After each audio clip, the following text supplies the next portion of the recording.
Baik, Bismillahirrahmanirrahim. Assalamualaikum warahmatullahi wabarakatuh.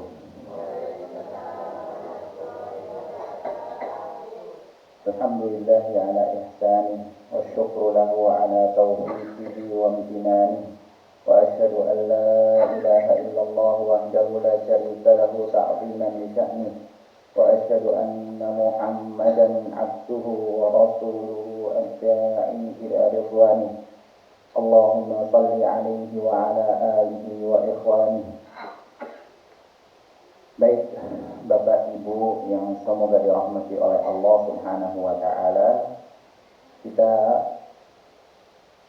alhamdulillah kita bersyukur kepada Allah Subhanahu wa taala atas segala nikmat dan juga karunia-Nya yang diberikan kepada kita semuanya. Di antaranya nikmat tentang kesehatan. Hal lain adalah nikmat tentang keimanan, nikmat keislaman, dan juga nikmat yang patut kita syukuri adalah kesadaran kita untuk berthalabul ilmi, untuk menuntut ilmu. Karena tidak setiap orang diberikan kenikmatan ini, tidak setiap orang diberikan kenikmatan untuk berthalabul ilmi. Maka kita wajib untuk mensyukuri kenikmatan tersebut, menuntut ilmu. Dan Bapak Ibu yang semoga dirahmati oleh Allah Subhanahu wa taala, ketika kita sudah diberikan kenikmatan menuntut ilmu ini, di antara bentuk rasa syukur kita kepada Allah Subhanahu wa taala dalam rasa syukur kita kepada Allah Subhanahu wa taala untuk mensyukuri nikmat menuntut ilmu ini adalah kita berupaya untuk mempraktekkannya. Apa yang sudah kita dapatkan, baik itu dalam apapun, dalam materi apapun, dalam tahsin seumpamanya, maka kita berupaya untuk mempraktekkan dalam setiap sholat kita dengan membaca yang baik dan benar itu seperti ini toh. Kemudian ketika kita sudah mengetahui tentang yang berkaitan dengan akidah, berkaitan dengan fikih dan segala macamnya, maka kita berupaya untuk perbaiki kualitas ibadah kita bagaimana sehingga kita itu semakin dekat dengan Allah Subhanahu wa taala. Ibadah yang kalau seandainya kita laksanakan dan kita memiliki ilmunya, maka di situ nilainya di sisi Allah Subhanahu wa taala itu akan semakin tinggi, akan semakin berat, akan semakin banyak pahala yang kita dapatkan.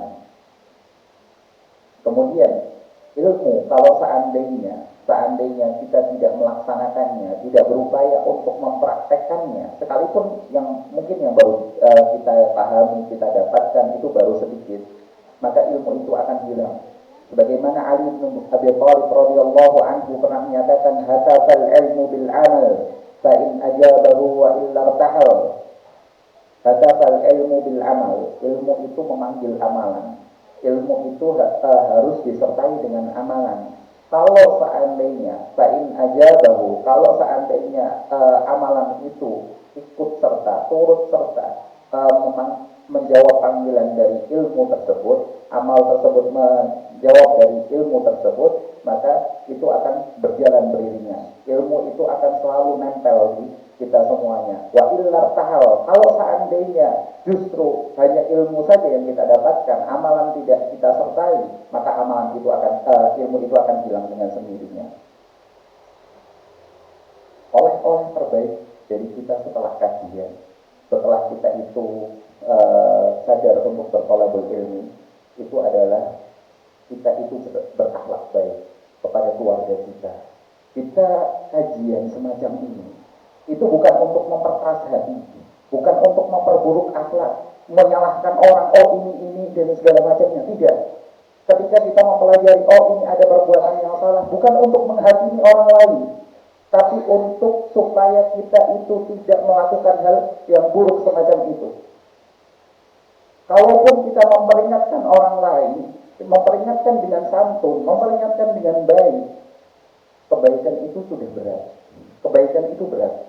Jangan sampai Jangan sampai kebaikan itu diiringi dengan sikap buruk kita sehingga memperberat kebaikan tersebut untuk diterima orang. Kebaikan itu, sekali lagi Bapak Ibu, kebaikan itu, kebenaran itu adalah suatu hal yang berat diterima oleh orang. Kita sudah terbiasa melakukan sesuatu, kemudian tiba-tiba ada yang setelah itu kita mendapatkan ilmu bahwasanya apa yang kita laksanakan itu selama ini ternyata salah. Kita untuk meninggalkan itu saja itu berat. Apalagi kalau ada orang menasehati kita dengan cara yang tidak santun, dengan cara yang tidak baik. Saya itu tambah lagi untuk memperberat kebenaran yang ada tersebut. Sehingga oleh terbaik kita kepada keluarga kita adalah akhlak yang baik, akhlak yang baik. Kita kemarin sudah belajar tentang tauhid rububiyah, tauhid uluhiyah. Kita dari sana kita sudah mengetahui bahwasanya Allah Subhanahu wa taala itu Maha melihat. Allah Subhanahu wa taala itu Maha mendengar. Allah Subhanahu wa taala itu Maha mengetahui. Maka setelah itu oleh terbaik kita adalah kita itu akan semakin baik, baik itu kepada Allah ataupun juga kepada sesama manusia. Kenapa? Karena apa yang kita lakukan itu semuanya diketahui oleh Allah, semuanya itu dilihat oleh Allah, semuanya itu didengar oleh Allah. Mungkin ada ibu-ibu pasangan atau bapak-bapak pasangannya saat ini masih belum baik, maka cara dakwah terbaik kepada mereka adalah dengan cara kita itu memberikan akhlak yang mulia, memperlihatkan akhlak yang mulia. Itu lebih baik daripada hanya sekedar ngomel-ngomel setiap hari. Oh, selama ini ibu itu seumpamanya ibu mendapati bapaknya itu masih belum baik, masih belum sadar tentang sholatnya seumpamanya. Dengan kita memberikan akhlak yang baik kepada suami, justru kita semakin baik kepada suami. Akhirnya suami sadar, oh ternyata ibu itu ketika sudah ikut pengajian justru semakin baik akhlaknya pada suami, sehingga menyadarkan suami, oh aku tak ikut kajian. Nah, begitu pula seorang suami ketika mendapati istrinya belum baik, seharusnya dia semakin perhatian dengan istrinya. Seharusnya dia itu semakin memberikan hak-haknya, hak istri, kewajibannya semuanya ditunaikan, sehingga istri sadar, oh ternyata suamiku itu saat ini belajar, justru dia semakin baik, bukan semakin menyalahkan, bukan justru menghakimi, tidak. Nah, dengan itu semuanya akhirnya kita itu belajar itu menuju hal yang baik semuanya, bukan untuk menyalahkan satu sama lain, tidak. Baik, Bapak Ibu yang semoga dirahmati oleh Allah Subhanahu wa taala. Jadi peran-peran yang ada di kita dalam kehidupan sosial, seorang suami dia bertanggung jawab atas keluarganya, seorang istri bertanggung jawab atas anak-anaknya. Nah, semacam ini ketika kita mengamalkan ilmu yang sudah kita dapatkan, kita akan dalam kehidupan rumah tangga, kehidupan bermasyarakat itu akan semakin baik. Seorang istri, seumpamanya kita kemarin sudah mengetahui bahwasanya yang maha mengatur alam ini siapa? Allah Subhanahu wa taala. Pemberi rezeki itu siapa? Allah Subhanahu wa taala. Mungkin selama kita diuji dengan ekonomi. Sedangkan si istri tidak bisa untuk ikut membantu suami untuk bekerja. Yang selama ini bekerja adalah suami, dan apa yang dihasilkan suami itu masih belum mencukupi kebutuhan hariannya. Lantas apa yang harusnya dilakukan istri? Yang dilakukan istri adalah berdoa kepada Allah Subhanahu wa taala. Kerja itu dalam konsep Islam, kerja itu bukan satu-satunya, bahkan bukan jalan untuk mendapatkan rezeki, tidak. Allah Subhanahu wa taala menyatakan dalam Al-Qur'an, "Faqultu astaghfiru rabbakum innahu kana ghaffara, yursilis samaa'a 'alaikum midrara wa yumdidukum bi amwalin wa banin wa yaj'al lakum jannatin wa yaj'al lakum anhara." Dengan kita banyak istighfar, dengan kita banyak memohon ampun kepada Allah, dengan kita itu bertakwa kepada Allah Subhanahu wa taala, maka Allah Subhanahu wa taala akan memberikan rezeki kepada kita dengan jalan yang tidak disangka-sangka. Maka doakan suami sebelum suami berangkat kerja, doakan ketika mereka di tempat kerjanya, istrinya sholat duha seumpamanya, kemudian setelah itu doakan dia sehingga mendapatkan rezeki yang halal, dan kemudian setelah itu sampai rumah diberikan kecukupan. Mungkin selama ini rezeki itu tidak ada hubungannya dengan nominal. Rezeki itu tidak ada hubungannya dengan nominal. Mungkin selama ini kita dapatnya sebulan suaminya dapat gajinya itu 3 juta seumpamanya. Oh, ternyata itu tidak mencukupi. Tapi ternyata Allah Subhanahu wa taala setelah kita semakin baik dan segala macamnya, mungkin nominalnya sama, tapi kebutuhannya bisa tercukupi semuanya. Kenapa? Di situ Allah Subhanahu wa taala memberikan keberkahan dari rezeki-rezeki yang didapatkan. Suami juga semacam itu, ketika sudah ngaji, sudah tahu tentang agama ini, berupaya untuk meninggalkan hal-hal yang haram, berupaya untuk mengerjakan seluruh kewajiban, sehingga Allah Subhanahu wa taala mendatangkan rezeki. Nah, yang semacam ini itu perlu kita sadari bersama, sehingga setelah ini kita itu kajian bukan untuk menghakimi orang. Kita kajian semacam ini, nanti ketika ada istilah ini, oh ini maksiat, ini itu kesyirikan, ini itu istilah-istilah lain yang ada pada syariat, yang kemudian akhirnya untuk nembakin orang. Oh dia itu pelaku kemaksiatan, terus dihakimi kemaksiatan dan seterusnya. Enggak, bukan untuk semacam itu. Supaya kita tahu bahwasanya ini adalah kemaksiatan, kita itu tidak melakukannya. Ini perkara kesyirikan yang dapat mengantarkan seorang pelakunya ke dalam neraka, supaya kita itu tidak melakukannya. Bukan untuk nembakin orang. Baik, Bapak Ibu yang semoga dirahmati oleh Allah Subhanahu wa taala, itu sebagai mukaddimah supaya kita menyadari bersama tentang pentingnya mempraktekkan amalan ilmu yang sudah kita dapatkan. Baik, kita akan melanjutkan insyaallah tentang sebuah kitab kecil yang dikarang oleh Syekh Muhammad bin Jamil Zainu yang berjudul Abdillah Akidahmu dari Al-Quran dan juga Sunnah. Baik, kemarin kita sudah bahas pertanyaan pertama, untuk apa Allah Subhanahu wa taala menciptakan kita? Limada khalaqanallahu Subhanahu wa taala. Kemarin apa tujuannya Bapak Ibu sekalian? Apa tujuan Allah Subhanahu wa taala menciptakan kita? Nah, baik. Untuk tujuan utama kita Allah Subhanahu wa taala menciptakan kita adalah supaya Allah Subhanahu wa taala, supaya kita semuanya itu beribadah hanya kepada Allah Subhanahu wa taala dan juga tidak menyekutukannya. Itu tujuan utama kita beribadah. Kemarin kita sudah berikan penjelasan tentang hal ini. Kemudian apa yang dimaksud ibadah? Ini kemarin sudah kita bahas belum ya? Sudah, ya, baik. Baik, apa itu yang dimaksud ibadah Bapak Ibu sekalian? Kalau tadi ibu-ibu yang jawab, mungkin dari bapak-bapak ada yang jawab, apa itu ibadah Bapak Ibu? Bapak-bapak, ibadah itu apa Bapak-bapak?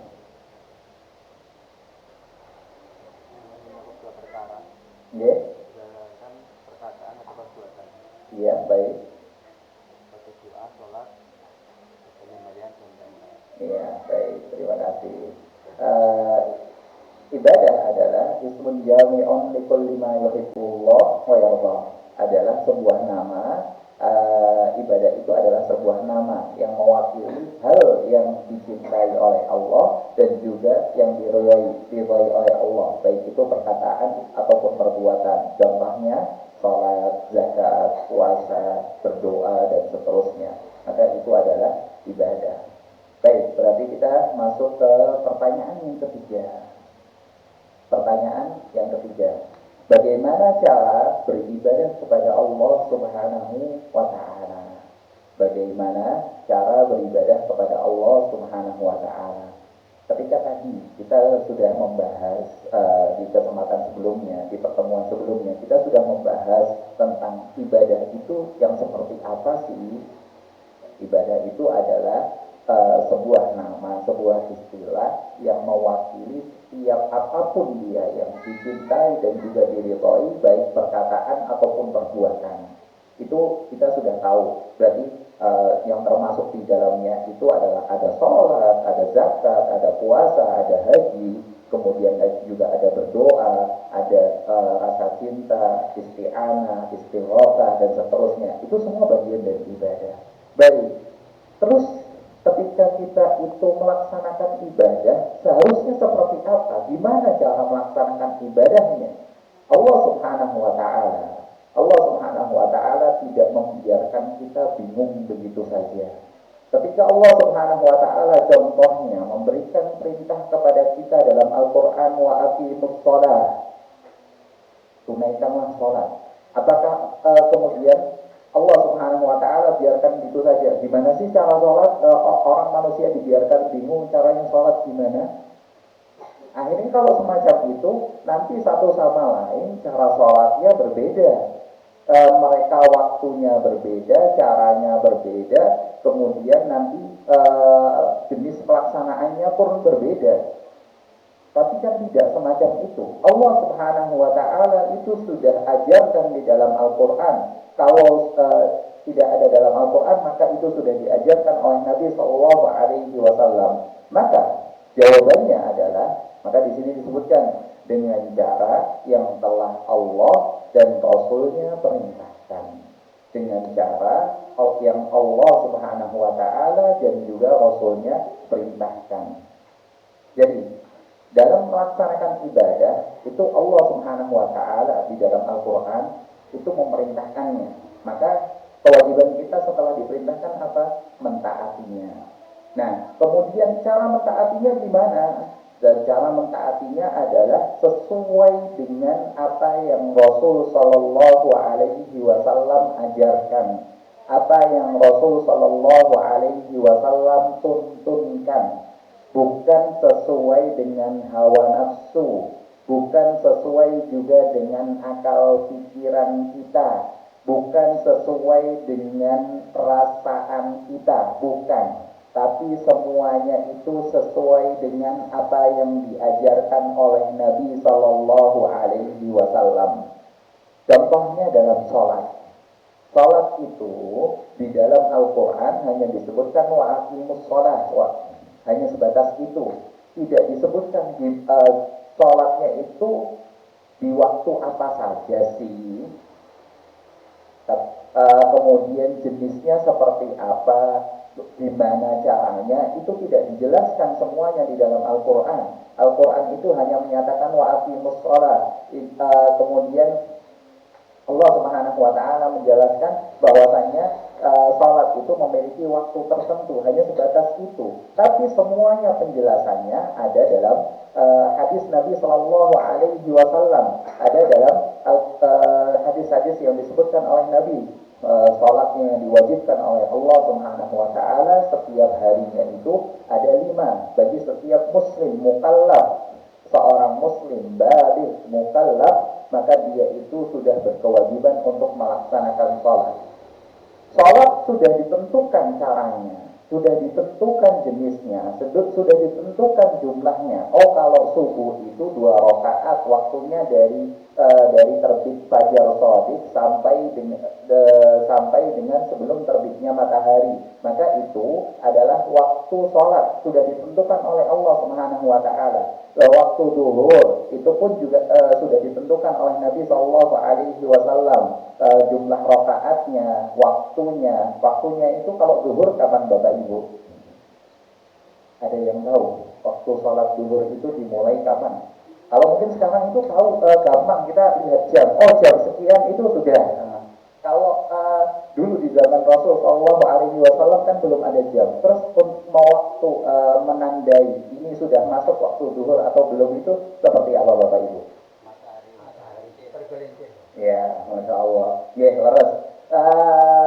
Matahari mulai tergelincir. Jadi matahari itu kan terbit dari timur atau barat, Bapak? Timur, ya. Timur yang kemudian setelah itu sampai tengah-tengah. Nah, mulai dia tergelincir sedikit, itu sudah mulai masuk waktu zuhur. Sampai kapan? Sampai bayangan benda itu sejajar dengan benda tersebut, maka itu waktu zuhur. Nah, waktu asar itu juga sudah ditentukan dan seterusnya. Baik, kalau seandainya ada orang merasa, aduh, saya itu kok merasa sholat subuh itu kalau cuma 2 rakaat itu kurang afdol. Kalau cuma sholat subuh itu cuma 2 rakaat itu kurang puas gitu. Pengen lebih lama lagi. Akhirnya dia ditambah 2 rakaat lagi, dia jadi 4. Kira-kira sah nopo mboten Bapak itu? Kenapa? Masya Allah. Karena itu yang sudah ditentukan oleh Allah. Kalau kita ngikutin perasaan, ngikutin akal-akalan kita, misalnya, berarti semakin banyak itu semakin baik. Tapi ukuran syariat itu bukan tentang banyak atau tidaknya, tapi tentang ketepatan. Jadi, apakah ini sesuai dengan apa yang diajarkan oleh Rasul ataukah bukan? Itu ukuran kebenaran dalam syariat ini, bukan banyak-banyakan, Ada pernah 3 sahabat Nabi, Nabi Shallallahu Alaihi Wasallam datang ke rumah Nabi.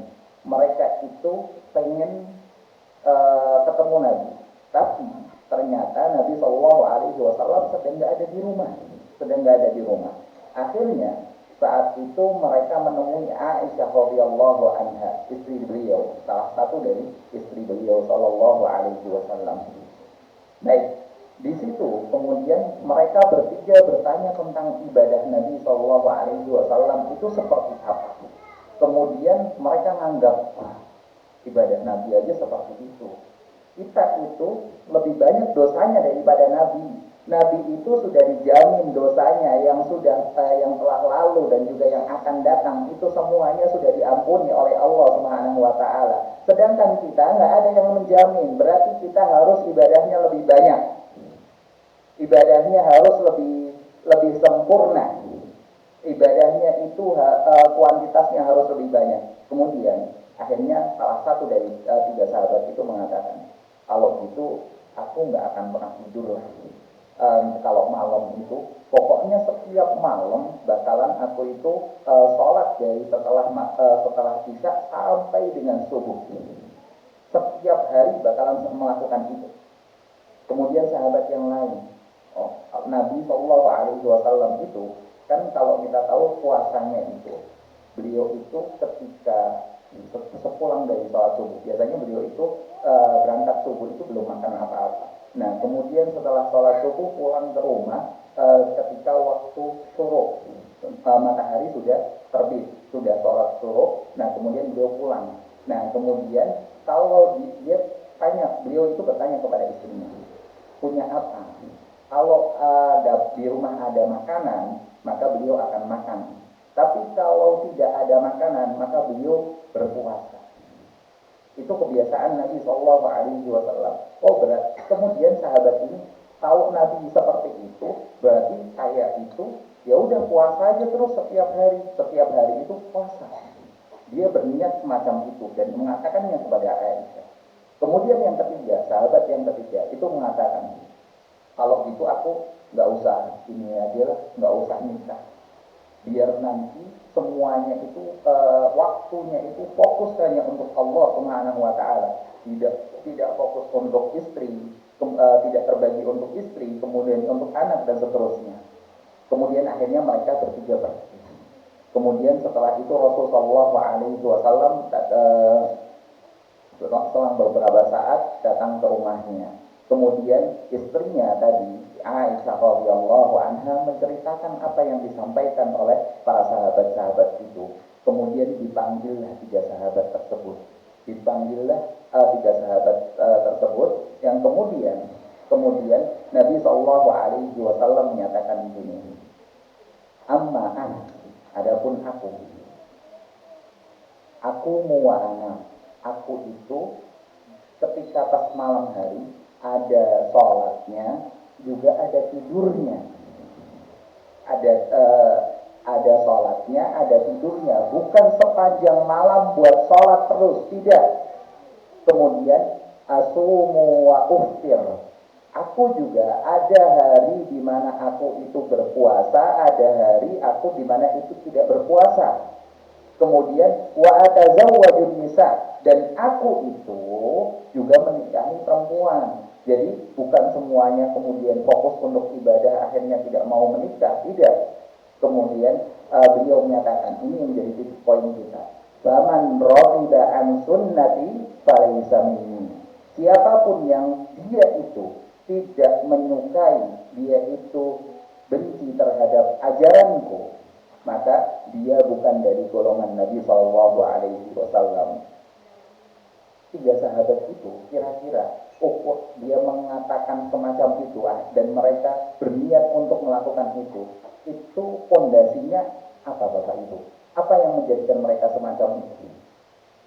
Karena perasaan, akal, atau dalil? Kira-kira yang mana? Karena perasaan, karena akal-akalan. Mereka menganggap, oh kalau dosa yang kita lebih banyak, maka seharusnya kita ibadahnya semakin banyak. Bukan sama seperti halnya Nabi, enggak. Itu kalau kita mikirnya akal-akalan. Tapi ternyata syariat itu kan ukurannya bukan tentang dengan akal, ditetapkan bukan dengan akal, tapi dengan ketepatan. Apakah ajaran kita itu sudah sesuai dengan apa yang diajarkan Rasul ataukah belum? Makanya di sini disebutkan dua dalil. Ya ayyuhalladzina amanu atii'u Allah wa atii'ur Rasul wa la tubtilu a'malakum.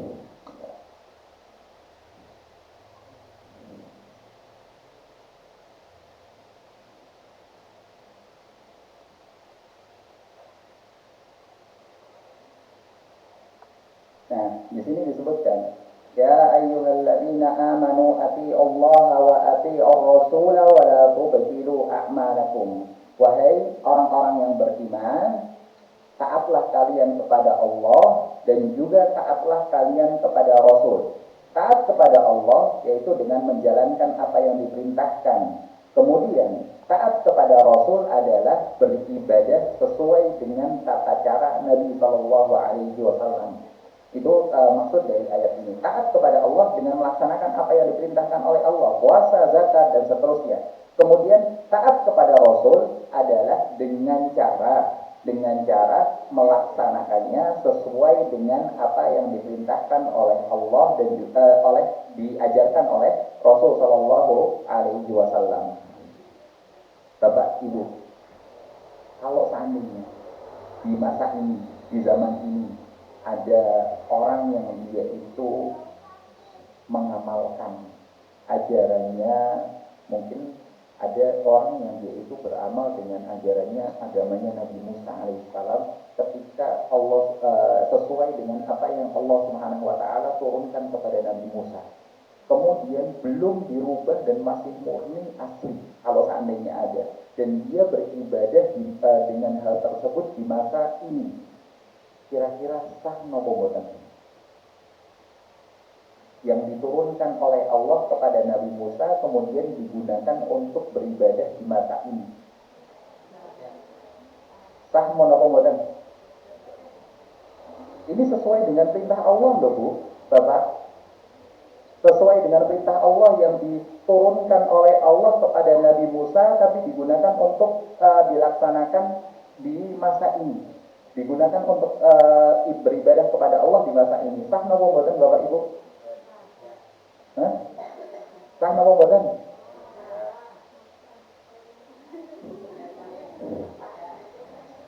Baik.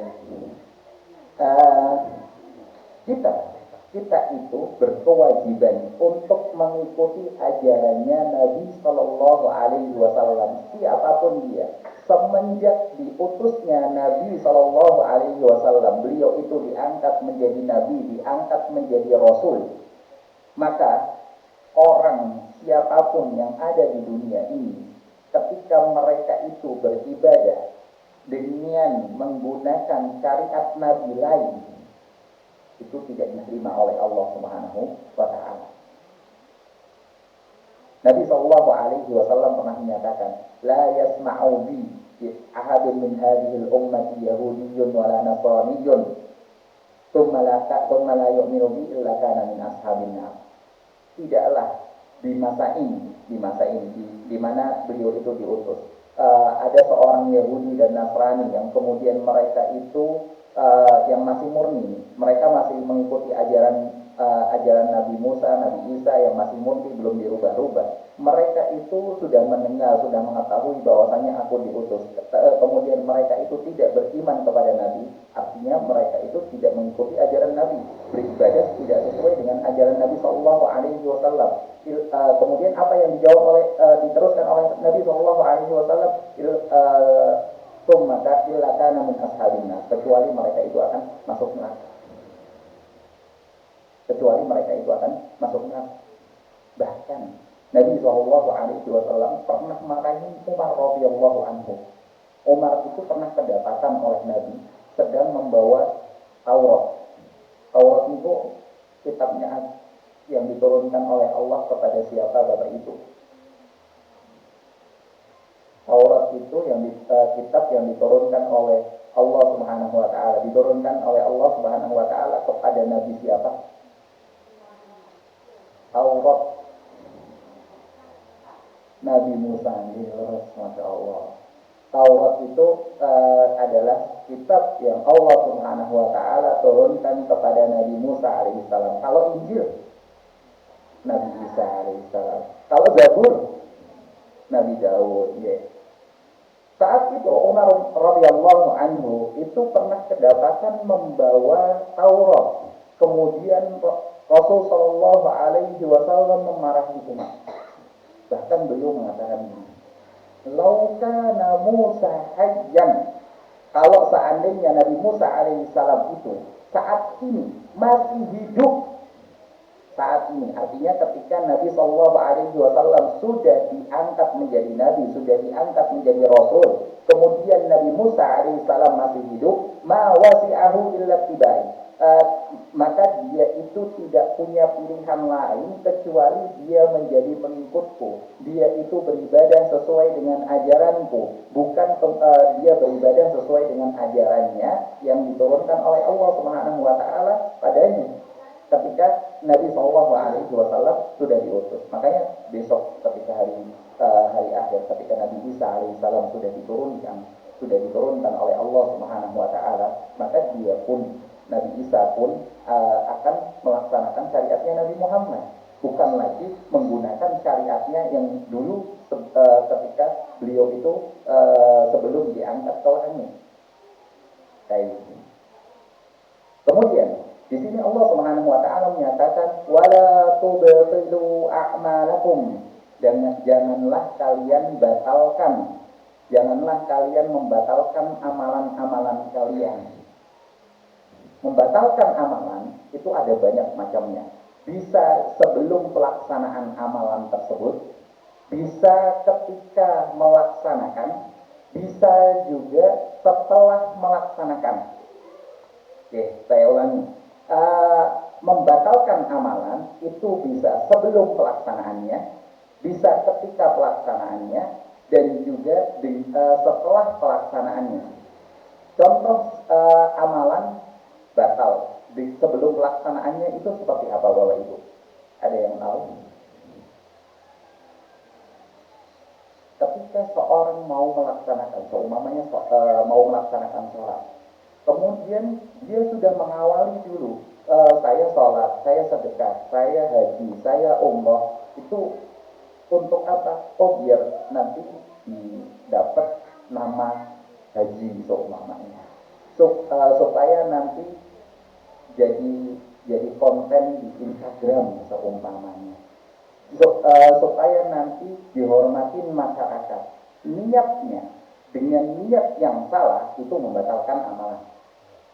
Niat yang salah itu membatalkan amalan. Dan niat itu sebelum pelaksanaan ibadah atau setelah pelaksanaan ibadah atau ketika pelaksanaan ibadah? Sebelum. Berarti ibadah bisa batal sebelum pelaksanaannya. Yaitu dengan apa? Dengan niat yang salah. Dengan dia itu pengen didengar orang, pengen dilihat orang, maka itu adalah yang membatalkan amal ibadah itu sendiri. Biasanya Bapak Ibu sekalian, semakin susah amal ibadah itu dilaksanakan, maka potensi untuk ikhlas itu semakin susah. Kalau jenengan sholat 5 waktu dengan jenengan sholat malam, potensi untuk ikhlasnya itu lebih susah yang mana Bapak Ibu? Sholat malam. Kadang kita itu orang nggak tahu kita sholat malam, terus kita itu gimana ya? Berupaya pamer untuk amalan kita tersebut. Seumpamanya nih, orang lagi kumpul-kumpul sama teman-temannya, sama besti-bestinya nih. Lagi kumpul-kumpul ibu-ibu seumpamanya. Terus tiba-tiba ada yang nyeletuk. Tadi malam hujannya deras banget ya. Nah, padahal yang lain nggak ada yang tanya nih, tiba-tiba nyeletuk gitu. Terus masa sih, saya tadi malam tidur. Oh iya, tadi pas malam saya tahajud itu sholatnya deras banget. Kira-kira itu tujuan apa namanya?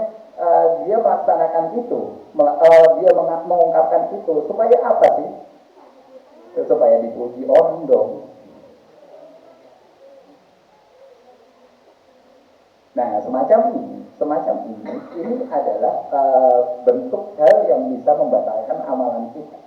Semakin, ingat kaidahnya, semakin amalan itu susah untuk dikerjakan, usahanya itu semakin berat, maka nanti keikhlasan juga semakin berat di situ. Haji, umroh, itu kan nggak setiap orang bisa melakukannya. Jadinya, potensi ikhlas di situ itu sangat berat. Masa iya sudah sampai di Mekah, nggak selfie, nggak upload Instagram, nggak upload status WA, nanti langsung ngevlog di sana. Guys, saya lagi di depan Ka'bah nih, siapa yang mau nitip doa? Atau segala macamnya. Nah, yang semakin ibadah itu semakin susah untuk dikerjakan, potensi ikhlas juga semakin susah di situ. Baik, kemudian ada ibadah yang di sana juga bisa batal ketika pelaksanaannya. Ya ini biasanya masuk ke dalam hukum-hukum fikih. Ketika ibadah puasa seumpamanya, dia melaksanakan hal-hal yang membatalkan puasa, seperti halnya makan, minum, kemudian juga transfusi darah dan segala macamnya, atau kemudian setelah itu berhubungan suami istri dan segala macamnya, maka itu membatalkan ketika ibadah telah dilaksanakan.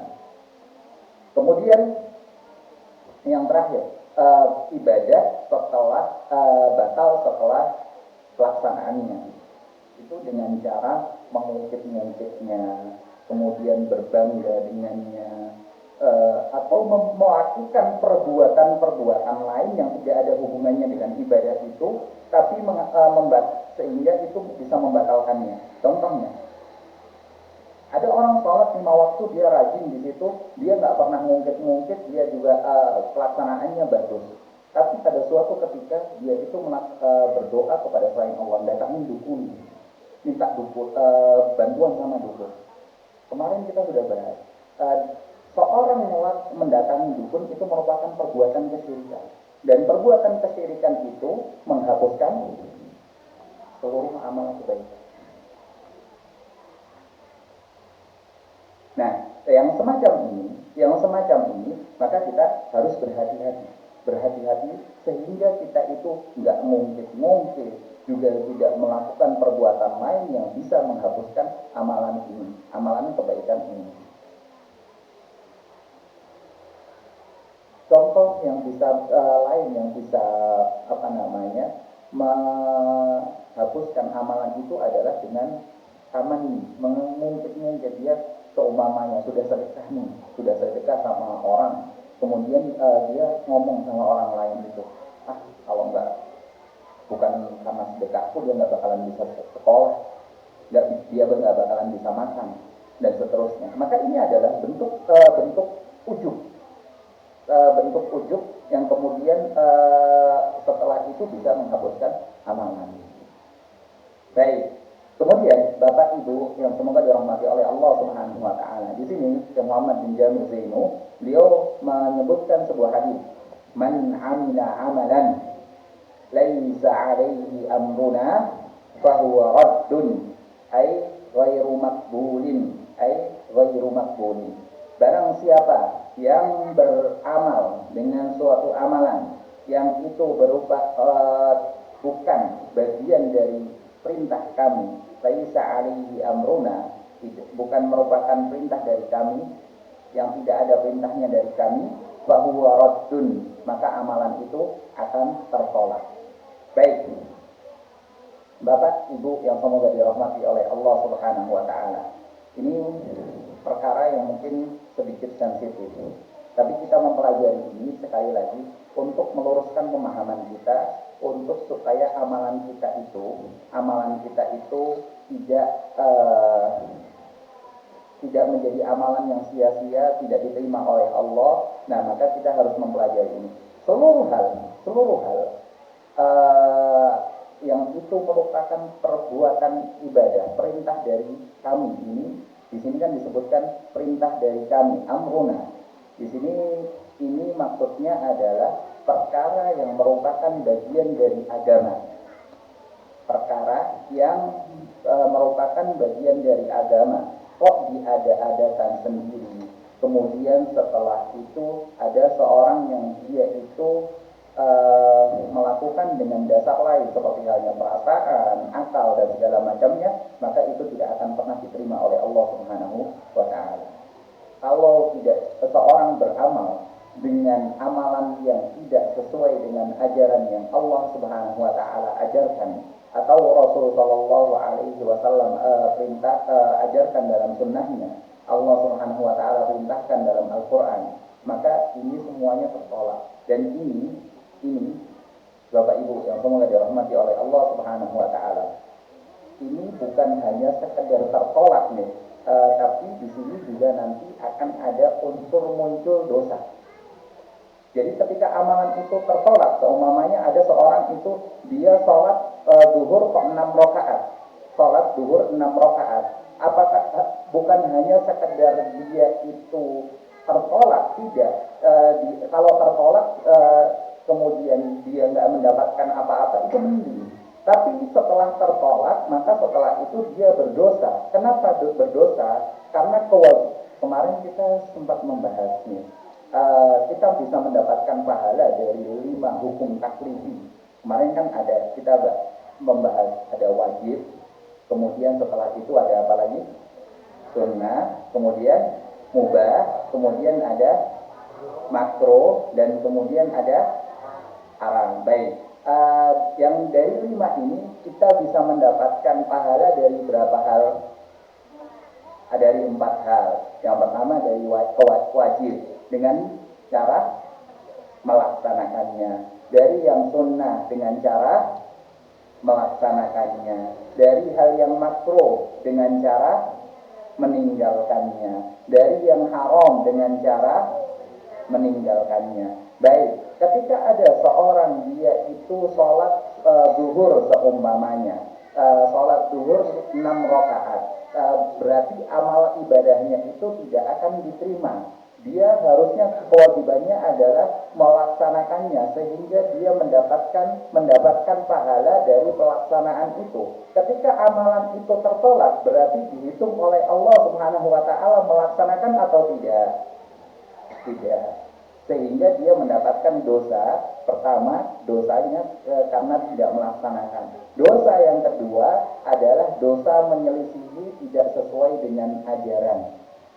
Jadi kalau dalam biasanya istilah di kepolisian itu pasalnya berlapis. Pasalnya berlapis.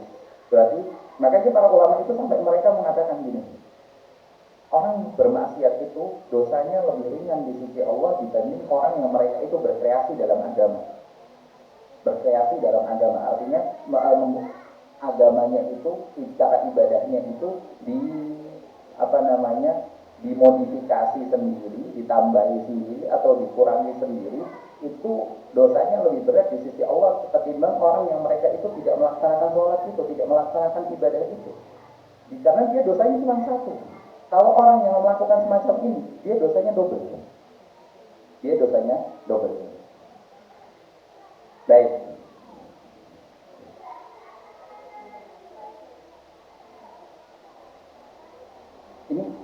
Ini Bapak Ibu yang semoga dirahmati oleh Allah. Mungkin ada jenengan itu yang kerja di pabrik. Kalau di pabrik kita di situ kan menghasilkan sebuah produk. Entah apapun itu, baik baju kah, boneka kah, atau produk apapun. Nah, di situ dalam pelaksanaannya, dalam produksinya itu kan pasti ada SOP-nya. Yang awal itu seperti apa pemilihan produknya, pemilihan bahannya, kemudian setelah itu cara merangkainya, cara merakitnya, atau cara mencampurnya atau segala macamnya yang tergantung itu pabriknya seperti apa. Dan kemudian setelah itu nanti setelah selesai produksi semuanya dari perakitan awal sampai akhirnya, nanti di situ kan ada QC, ada quality control. Nah, kalau masuk quality control dia sesuai dengan kualitas yang ada, kira-kira diterima boleh? Diterima dan masuk nanti bisa dipasarkan. Kalau tidak masuk ke sana, tidak masuk ke ini, tidak sesuai dengan standar kami seumpamanya di bagian QC, di quality controlnya, kira-kira itu masuk pasaran atau ditolak, di reject. Nah ya, ditolak, di reject. Nah, dalam ibadah pun contoh permisalan analoginya semacam itu. Ibadah itu sudah diperintahkan oleh Allah, kemudian sudah diatur oleh Rasul Shallallahu Alaihi Wasallam, dan aturan ini itu adalah SOP-nya. Ini adalah SOP-nya yang seharusnya kita itu melaksanakan sesuai dengan apa yang diajarkan oleh Rasul Shallallahu Alaihi Wasallam, apa yang dipahami oleh para sahabat, apa yang kemudian diajarkan oleh para tabi'in dan seterusnya hingga sampai saat ini. Dan ketika itu sudah sesuai, maka itu insya Allah akan diterima oleh Allah Subhanahu Wa Taala. Kalau itu di awal saja sudah ada yang berkreasi dengan akalnya, dengan perasaannya, dengan pikirannya dan seterusnya, akhirnya tidak sesuai dengan SOP, ya otomatis QC-nya mereka akan menolak. Ini dalam perkara dunia, dalam perkara yang itu hanya berkaitan dengan apakah nanti ini menguntungkan pabrik atau tidak, itu saja seketat itu. Apalagi berkaitan dengan agama yang itu nanti semuanya berakhir surga ataukah neraka, tentunya harusnya lebih ketat lagi. Nah, yang semacam ini harus kita pahami bersama, sehingga kita itu tidak sesuai dengan ajaran, maka seharusnya kita cari tahu gimana sih yang sesuai dengan ajaran Nabi Shallallahu Alaihi Wasallam. Tentang seumpamanya seorang itu berdoa, seorang itu sholat, seorang itu berpuasa dan seterusnya, berhaji, dia itu harusnya seperti apa? Ya cari tahu bagaimana Nabi Shallallahu Alaihi Wasallam melaksanakannya. Ketika sholat, Nabi Shallallahu Alaihi Wasallam beliau itu sholat di atas mimbar di hadapan para sahabat Nabi Shallallahu Alaihi Wasallam dari mulai awal sampai akhir.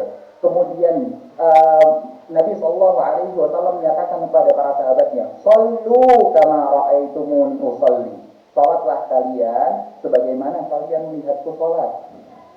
Ketika beliau melaksanakan haji, kemudian setelah selesai seluruh rangkaian pelaksanaan hajinya, maka beliau itu mengatakan, khudhu anni manasikakum. Ambil, laksanakan, ambil dariku pelaksanaan manasik ini. Jangan ambil dari yang lain, jangan sesuai dengan perasaan, tapi semuanya itu harus sesuai dengan ajaran Nabi Shallallahu Alaihi Wasallam. Bayangkan Nabi Shallallahu Alaihi Wasallam itu ngajarin kita dari perkara yang harus sepele. Seumpamanya seorang bangun tidur itu harus ngapain sih? Dia nggak boleh megang makanan dan segala macamnya kecuali dia cuci tangan dulu. Kenapa?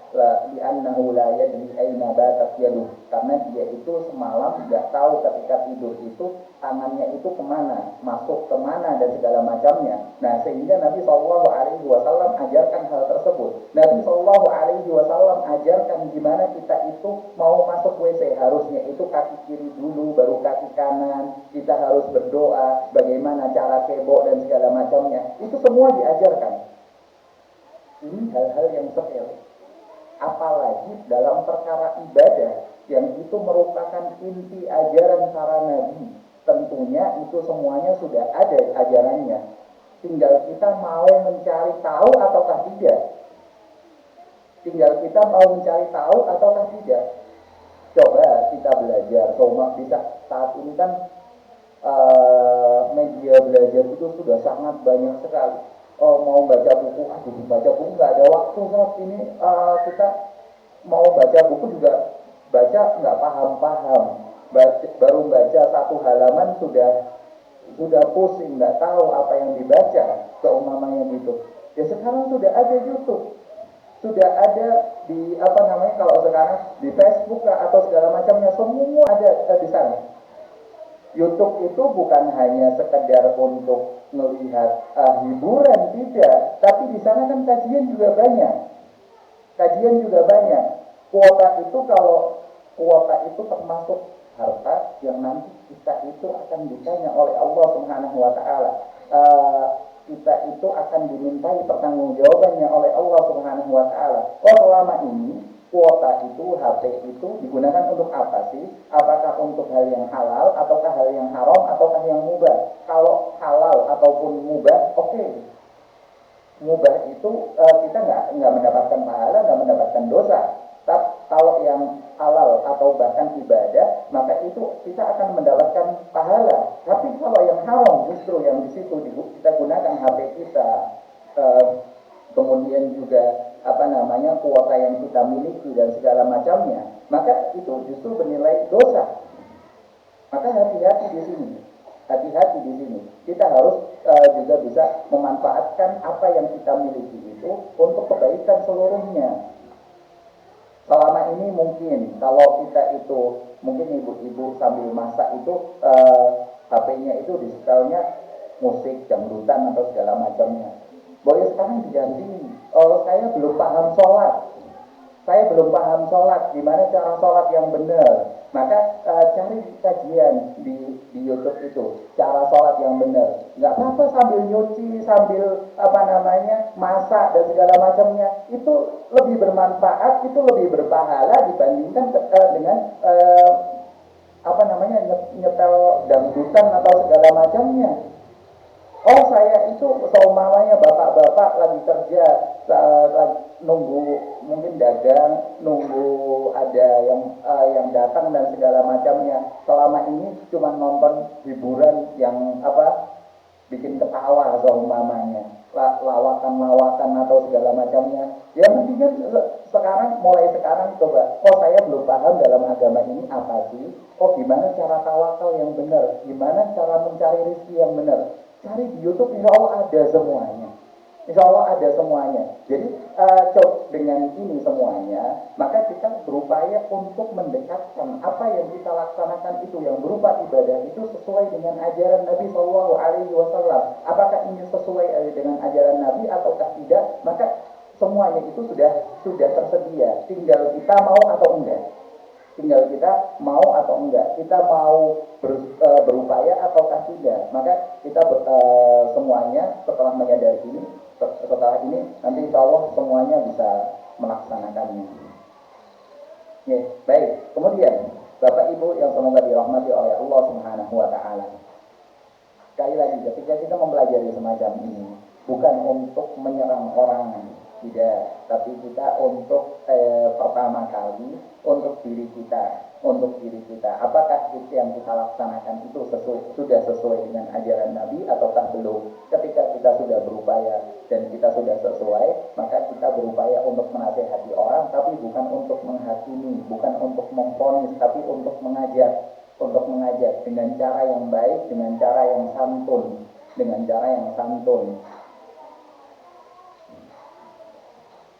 Mungkin selama ini kita belum memberikan hak kita kepada orang lain itu dengan benar. Kita itu yang menjadi problematika di dalam masyarakat kita semuanya, baik itu antara seorang istri dengan suami, seorang anak dengan orang tuanya, satu tetangga dengan tetangga yang lain dan segala macamnya. Selama ini kita itu seringnya itu terjadi problem itu karena kita itu menuntut hak. Si istri pengen diperhatikan sama suami, si suami pengen dilayani oleh istrinya, si anak ingin dipenuhi semuanya oleh orang tuanya dan seterusnya. Si tetangga pengen tetangga yang lain itu baik pada dirinya dan segala macamnya. Hanya sekedar tuntutan semuanya. Dan akhirnya itulah yang menjadi jadi problem, saling rasani, saling jadi bara dalam sekam yang akhirnya nanti bisa meledak kapanpun. Dalam kaidah bermuamalah itu Rasulullah SAW pernah menyebutkan addu ma'alaikum was'alullaha ma'alakum. Addu ma'alaikum was'alullaha ma'alakum. Laksanakan kewajiban kalian. Seorang istri sudah laksanakan kewajiban seorang istri itu seperti apa, semaksimal mungkin, sebaik mungkin yang bisa dia laksanakan pada suaminya. Seorang suami melaksanakan kewajiban apa yang dia harus laksanakan pada istrinya, kepada anak-anaknya, maka itu laksanakan. Begitu juga seorang anak, apa yang harusnya dia berikan kepada orang tuanya sudah laksanakan. Terus gimana hak saya? Kalau saya selama ini sudah melayani suami saya dengan sebaik-baiknya, kok suami nggak perhatian dengan saya? Terus gimana?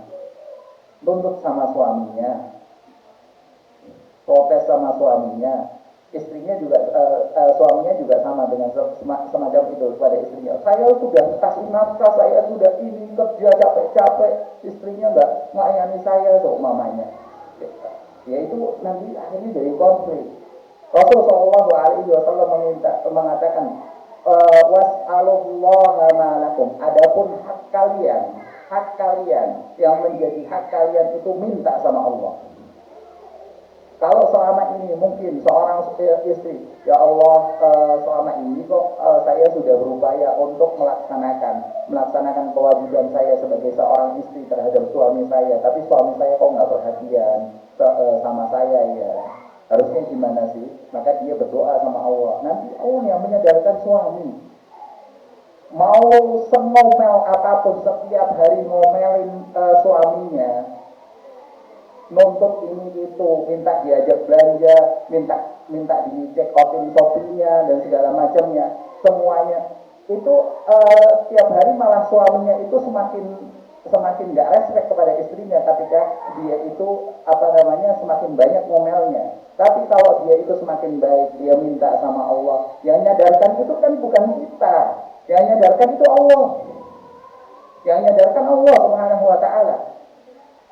Begitu juga suami kepada istrinya, begitu juga anak kepada orang tuanya, orang tua kepada anaknya dan segala macamnya. Ketika ini terlaksana dengan baik di dalam kehidupan kita, dalam berkeluarga, dengan masyarakat, dalam kerjaan dan segala macam jamnya, semuanya itu insya Allah bisa terlaksana dengan baik, dengan seimbang, minim permasalahan. Nah itu sebagai penutup pada kajian di siang kali ini. Setelah ini nanti kita akan buka tanya jawab. Demikian, silahkan. Monggo yang ada pertanyaan. Ya, monggo silahkan.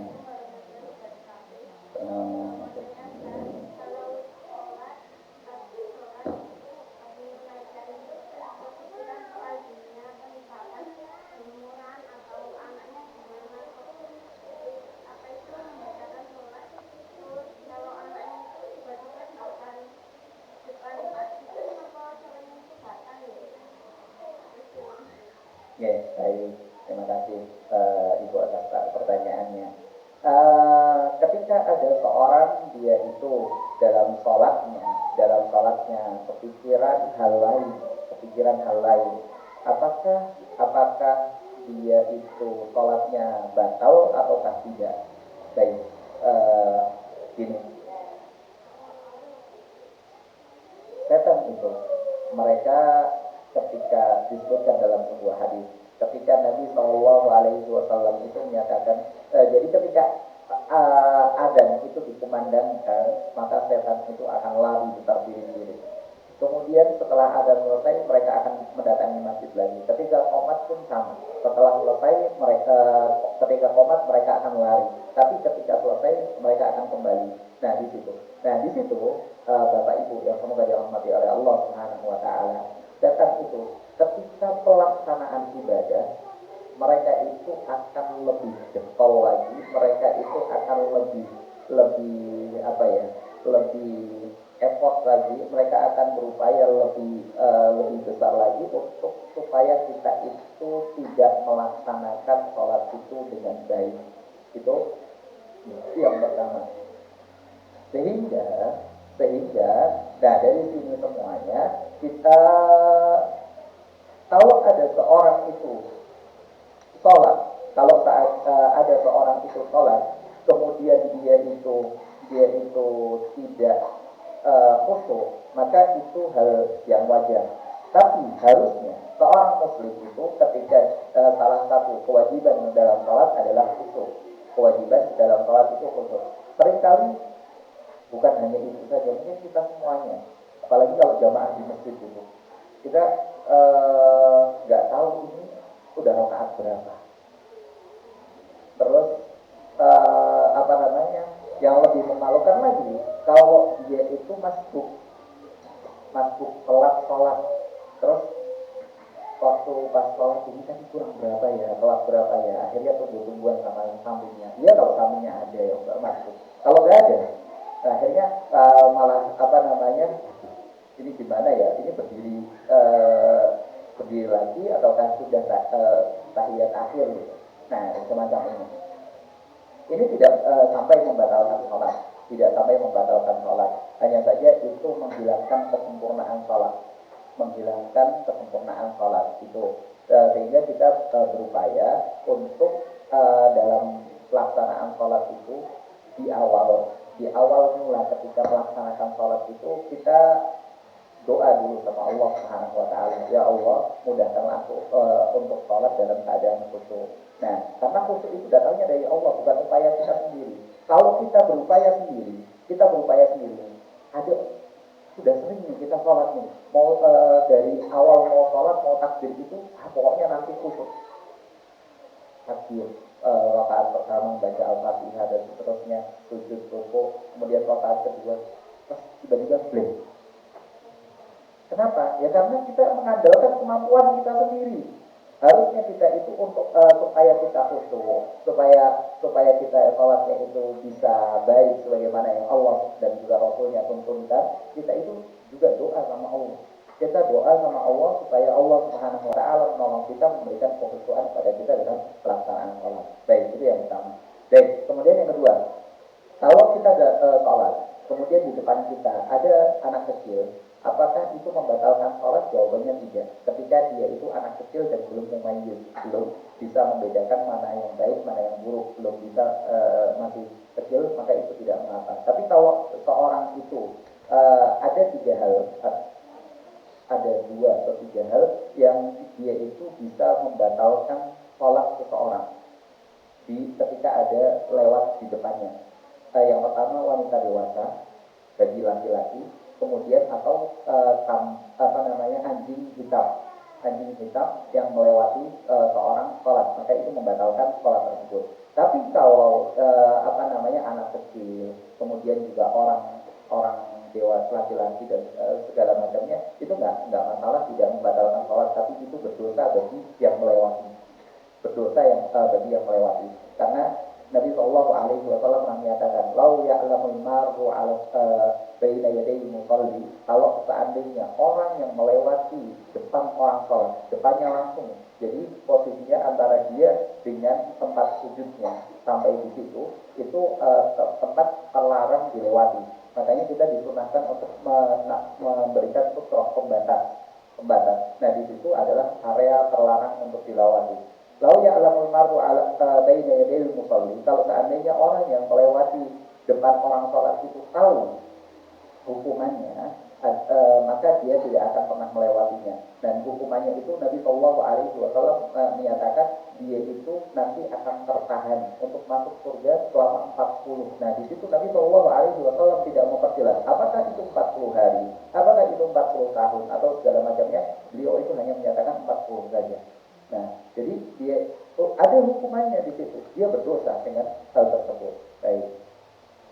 Tapi kalau ada anak kecil, insya Allah tidak sampai membatalkan. Tapi kita tetap berupaya gimana caranya supaya sholat itu khusyuk. Nah, kalau seumpamanya dilewati anak-anak bolak-balik dan segala macamnya, tentu itu membuyarkan kekhusyukan kita. Nah, maka kita berupaya gimana caranya sholat itu tidak terganggu dengan yang lainnya, tidak terganggu baik itu anak kah, HP kah, atau segala macamnya. Maka itu yang harus kita lakukan. Baik, Allahu a'lam. Ada lagi yang lain, monggo Bapak Ibu. Monggo silakan Ibu.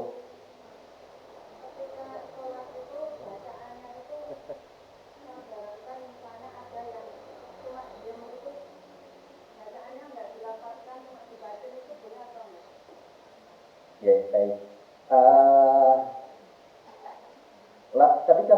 Ketika sholat itu kan ada yang sirriyah, ada yang jahriyah. Kalau sirriyah itu seperti halnya sholat zuhur dan juga sholat asar. Adapun jahriyah itu adalah sholat maghrib dan juga kemudian juga isya dan subuh. Nah, kemudian gini Bapak Ibu sekalian yang semoga dirahmati oleh Allah Subhanahu wa taala. Ketika membaca doa-doa dalam sholat, zikir-zikir dalam sholat, apakah itu cukup dalam hati ataukah dia harus perlu melafazkan dalam referensi buku-buku fikih seperti halnya dalam Raudhul Murti dan juga kitab-kitab yang lainnya, itu menyatakan bahwasanya sir itu berbeda dengan apa yang ada dalam hati. Sir itu batasannya, sir itu adalah dia itu menggerakkan bibir dan bibirnya itu mendengarkan. Dia itu batasan sir. Jadi ketika nggak ada gerakan bibir sama sekali, kemudian dia tidak mendengarkan, maka itu sholatnya tidak sah. Sholatnya tidak sah. Kenapa? Karena dia itu hanya sebatas membatin, dan membatin itu Allah Subhanahu wa taala itu nggak akan tidak menghitung hal yang dibatin oleh hati. Jadi ketika kita membaca doa, zikir atau segala macamnya, baik dalam sholat ataupun tidak, di luar sholat pun kita harus melafazkannya dengan sirriyah. Tidak, kalau jahriyah itu batasannya seperti apa? Jahriyah itu ketika suara kita terdengar juga oleh orang lain, itu jahr. Ketika hanya terdengar oleh diri kita sendiri, itu sirriyah. Demikian, Allahu a'lam. Ada yang lain? Monggo, Bapak, Ibu, silakan. Monggo Ibu, silakan. Assalamualaikum warahmatullahi wabarakatuh.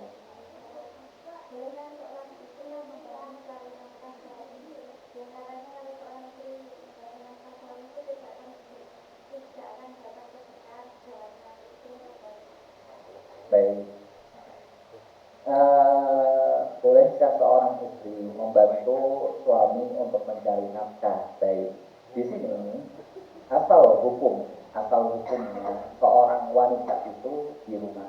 Jadi artinya dia menjalankan kewajibannya sebagai seorang istri di rumah.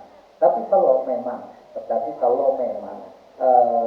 apa namanya, di sana masih belum mencukupi kebutuhannya, kemudian juga istri itu memiliki keahlian tertentu, kompetensi tertentu untuk mencari nafkah juga, maka diperbolehkan oleh syariat, tapi dengan catatan. Ada beberapa catatan. Ada seperti halnya dalam apa namanya, kerjaan itu bukan kerjaan yang apa namanya, mengandung unsur keharaman, seperti halnya kalau dia itu apa namanya, bekerja tapi bekerjanya di tempat yang haram, maka itu tentu terlarang, atau memproduksi suatu hal yang haram, maka itu juga terlarang, dan juga yang lainnya. Kemudian juga dalam pelaksanaan kerjanya itu dia tidak sampai apa namanya, melakukan safar yang jauh tanpa mahram, maka itu juga terlarang. Kemudian di tempat kerjanya jangan sampai kalau bisa memilih tempat kerja yang di situ tidak bercampur baur antara laki-laki dengan perempuan, ada pemisahnya. Nah, semacam ini.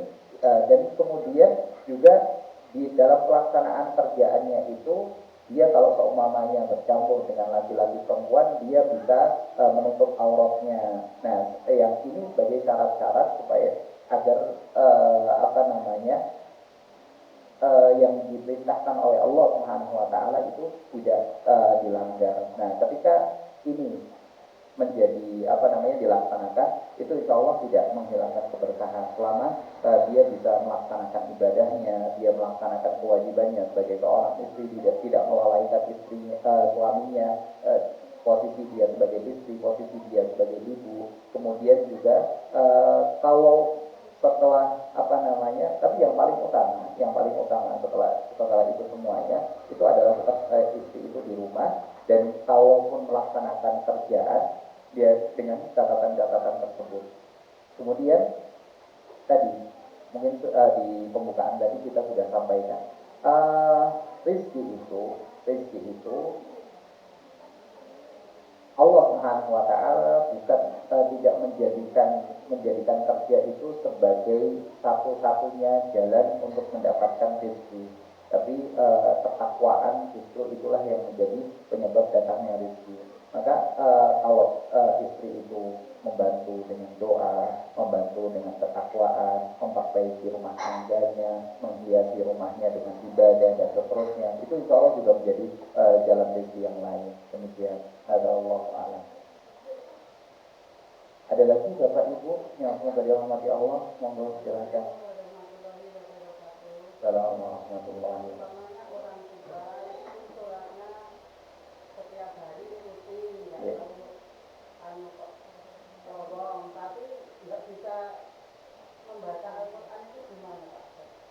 Tidak bisa membaca Al-Quran sama sekali. Iya. Tidak hafal suratnya sama sekali.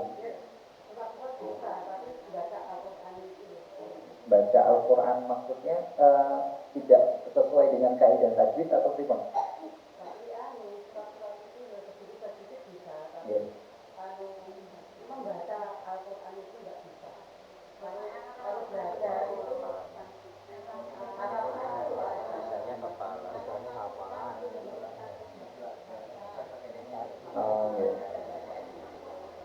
baik.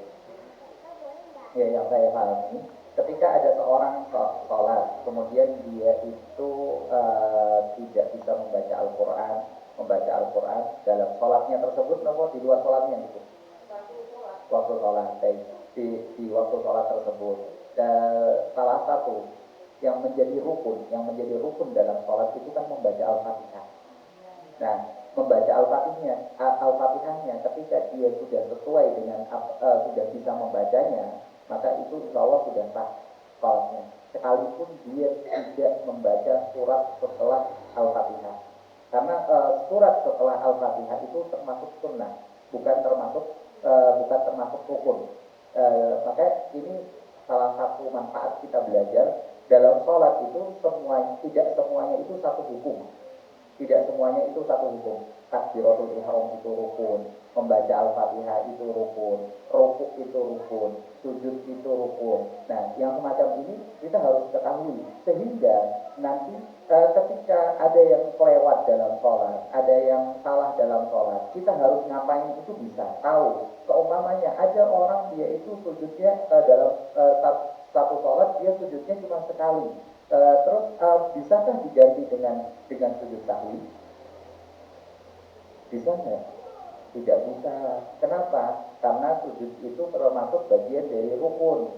Berbeda ketika yang ditinggalkan itu wajib. Contohnya wajib itu apa? Dia meninggalkan tasyahud awal, tahiyat awal. Maka itu bisa digantikan dengan sujud sahwi. Nah, semacam ini. Nah, ketika tadi seorang dia meninggalkan membaca surat setelah Al-Fatihah, baik rokaat pertama, rokaat kedua, ketiga ataupun keempat, boleh enggak? Ya silahkan boleh, tapi sholatnya tidak akan sempurna sebagaimana ketika dia membaca surat setelah sholat. Jadi yang penting dia bisa membaca Al-Fatihah, insya Allah sudah sah sholatnya itu. Tapi tetap ketika dia masih bisa belajar, ya, dia bisa mampu untuk memahami dan segala macamnya, silahkan tetap berupaya untuk belajar, menghafalkan surat-surat pendek sehingga dia bisa sholat lebih sempurna. Allahu a'lam.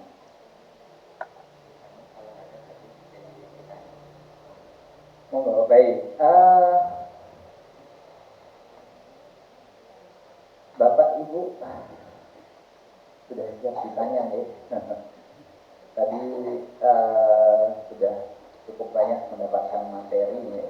Kita tadi membahas tentang gimana cara kita beribadah kepada Allah Subhanahu wa taala. Baik, cara beribadah yang paling utama yang seharusnya kita lakukan kepada Allah Subhanahu wa taala ketika melaksanakan ibadah itu harusnya gimana Bapak Ibu? Silakan bisa jawab. Yang seperti apa? Yang paling utama dalam beribadah. Seharusnya kita sebagai muslim itu beribadahnya seperti apa? Monggo.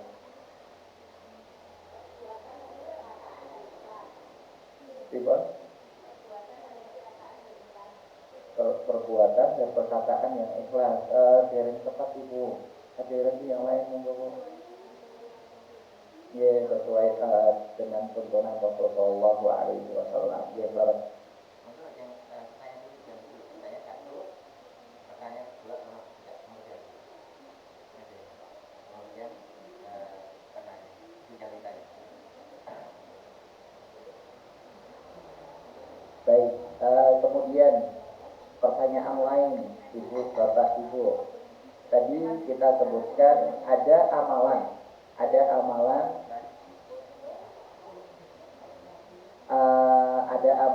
yang bisa menghapus, ada perbuatan yang bisa menghapus amalan sebelum amalan itu dilaksanakan.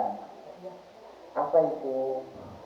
Ada perbuatan yang bisa menghapus amalan ibadah sebelum perbuatan ibadah itu dilaksanakan. Monggo.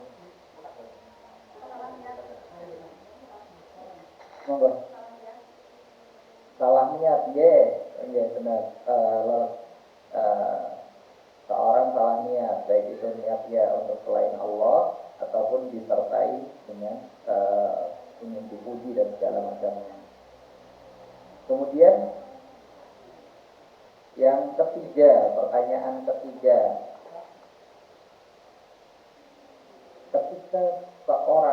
ketika ada seseorang dia itu sholat zuhur, kemudian sholat zuhurnya itu 6 rakaat dengan alasan dia itu melaksanakannya biar lebih khusyuk, biar lebih banyak pahalanya, kira-kira diterima nomor boten Bapak Ibu? Semuanya jamaah. Atau pertanyaan lain saja biar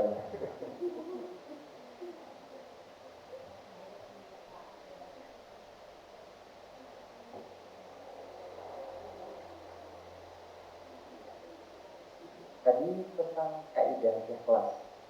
Ada yang bisa menyebutkan mengulangi kaidahnya ketika amalnya seperti apa, kemudian ikhlasnya itu seperti apa. Ada yang bisa mengulangi kaidah tersebut?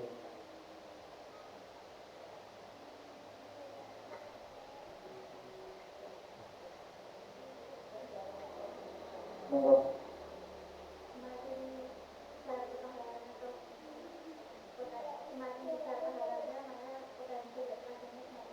ya, masya Allah, semakin berat semakin besar pahalanya, semakin ya, maka potensi ikhlasnya akan semakin berat pula.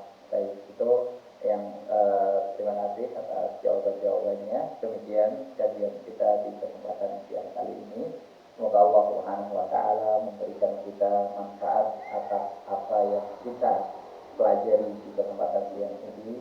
Allahumma alimna ma yanfa'una wanfa'na bima 'allamtana wa zidna ilman wa hudan wa salahan ya rabbal alamin. Kemudian kita berdoa kepada Allah Subhanahu wa taala, Allahumma arinal haqqa haqqan warzuqna ittiba'ah wa arinal batila batila warzuqna ijtinabah. Ya Allah, perlihatkan kami, perjelas pada kami kebenaran sehingga kami bisa mengikutinya, dan perjelaslah kepada kami keburukan sehingga kami bisa menjauhinya. Dan kemudian Bapak Ibu yang semoga dirahmati oleh Allah Subhanahu wa taala, jangan lupa oleh-oleh terbaik kita untuk keluarga kita adalah akhlak yang baik. Amalkan apa yang kita dapatkan di kesempatan siang kali ini. Semoga ini bermanfaat bukan hanya untuk kita, tapi juga untuk keluarga kita, untuk masyarakat kita, dan juga seluruh kaum muslimin. Hadza wa sallallahu ala nabiyyina Muhammad. Subhanakallahumma wa bihamdika asyhadu an la ilaha illa anta astaghfiruka wa atubu ilaik. Wassalamu alaikum warahmatullahi wabarakatuh.